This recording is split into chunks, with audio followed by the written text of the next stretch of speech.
ကျမတို့ပတ်ဝန်းကျင်မှာအမြဲကြားနေရတဲ့စကားကတော့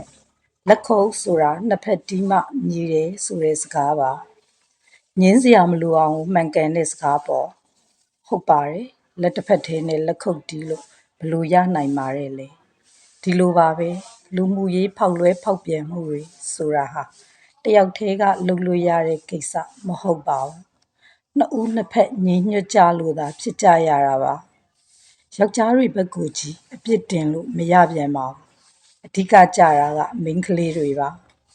မြောင်းမဖောက်ပေးရင်ဘယ်ရေမှစီးဝင်လို့မရပါဘူးဖောက်လွဲဖောက်ပြန်နေဖြစ်ဖို့အတွက်မိန်းကလေးဘက်ကခွင့်မပြုဘဲနဲ့တော့ဘလို့မှမဖြစ်နိုင်ပါဘူးတန်ဖိုးရှိအောင်နေတဲ့အမျိုးကောင်းသမီးတစ်ယောက်ကိုလည်းဘယ်အိမ်အောင်ရှိယောက်ျားကမှမထီပါရဲပါဘူးတကယ်လို့များထိပါလာခဲ့ရင်လေဘယ်အမျိုးကောင်းသမီးကမှငြိမ်ခံနေမှာမဟုတ်ပါဘူးမှန်ကန်တဲ့မျိုးကောင်းသမီးတွေဟာရဲရင်ကြပါတယ်တည်ကြည်ကြပါတယ်ကိုလည်းတန်ဖိုးထားကြပါတယ်အရွယ်သုံးပါးမှာရှိကြတဲ့မိန်းမသားတွေအားလုံးမှန်ကန်ရဲရင်နိုင်သူတွေဖြစ်ကြပါစေကိုတန်ဖိုးထားတဲ့သူတွေဖြစ်ကြပါစေဒါဆိုရင်ရုပ်ဆိုးအကြီးတန်းနဲ့ဖောက်လွဲဖောက်ပြန်မှုတွေပျောက်ကွယ်သွားရပါလိမ့်မယ်